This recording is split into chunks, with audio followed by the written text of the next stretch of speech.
Hal yang pertama perlu kalian ketahui yaitu adalah bias dari kripto. Bias sendiri adalah penentu kemana arah market dan kemana harus kita entry. Dalam bias itu ada dua tipe. Yang pertama bias tipe bullish dan bias tipe bearish. Jadi bias tipe bullish adalah yang dimana pergerakan market atau tren market itu cenderung naik, sedangkan bearish itu kebalikannya. Ini ada tipe contoh dari bias. Jadi tren atau bias bullish itu biasanya cenderung naik walaupun ada beberapa koreksi, tapi secara keseluruhan trennya itu cenderung naik. Sedangkan tren bearish itu secara keseluruhan ya kebalikannya, trennya turun dan ada koreksi naik tetapi tidak berhasil pullback atau membuat harga lebih naik ke atas dan cenderung dia turun gitu. Ini contoh momentum bias. Ketika kalian entry gitu, ketika ada bearish atau bullish, nah kita akan bahas bullish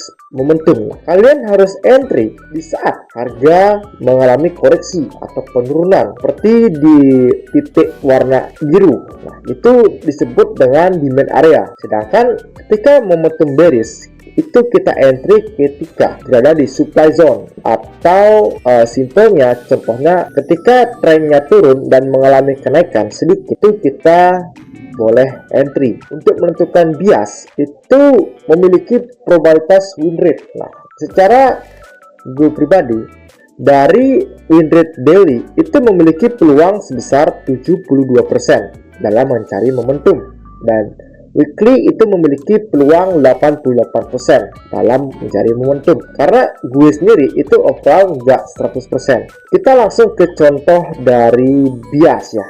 Ini seperti biasa, kita ke time frame weekly. Time frame weekly itu menunjukkan biasnya naik. Dia naik, turun, naik, turun, naik. Tapi cenderung dia naik. Kapan kita harus entry? Kita harus cari area demand. Jadi kita bisa asumsikan bahwa dia naik, turun, naik, turun, naik. Dan di mana kita harus entry? Kita harus entry di the last high-nya di sebelah sini. Kita entry, kita dapat di sebelah sini. Yang kedua kita entry di sini. Tapi bang harga kok naik? Tapi bang harga masih naik bang. Ya kita tunggu aja. Jika harganya turun, ya syukur kita dapat momentum seperti ini. Jika harganya naik, kita nggak ketinggalan.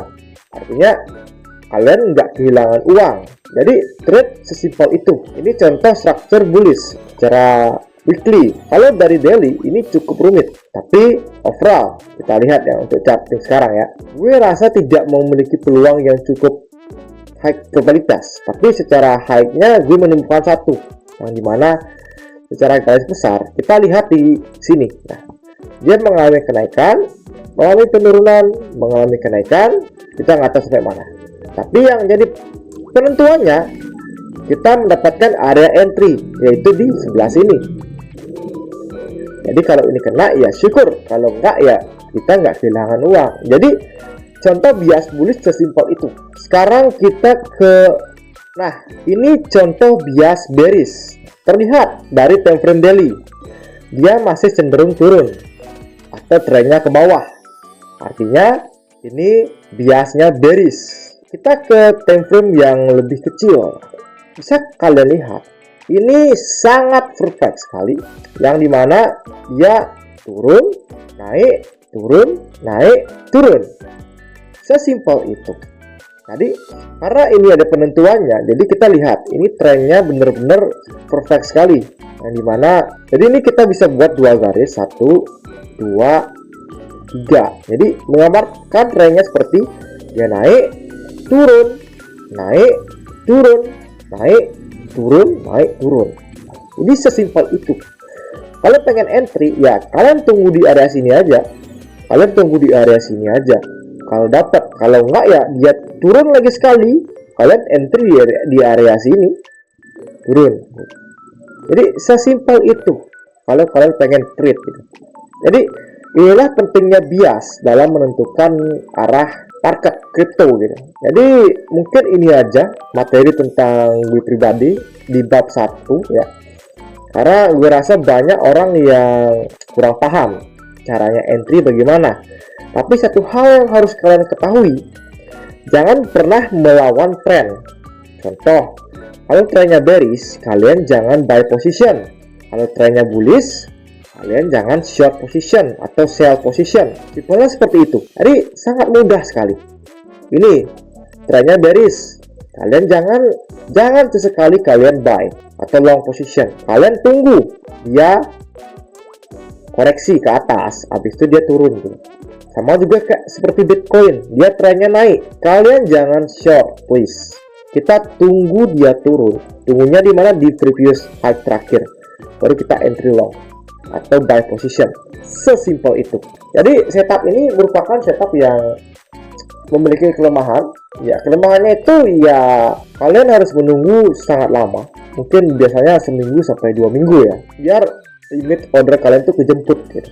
Dan kelebihannya adalah kalau memang benar-benar kena, itu kalian memiliki peluang jackpot yang lebih tinggi atau keuntungan yang lebih besar secara risk and reward. Dan juga kalau misalnya tidak kena atau ordernya nggak ke-fill, itu kalian nggak kehilangan uang gitu. Itu kelebihannya gitu.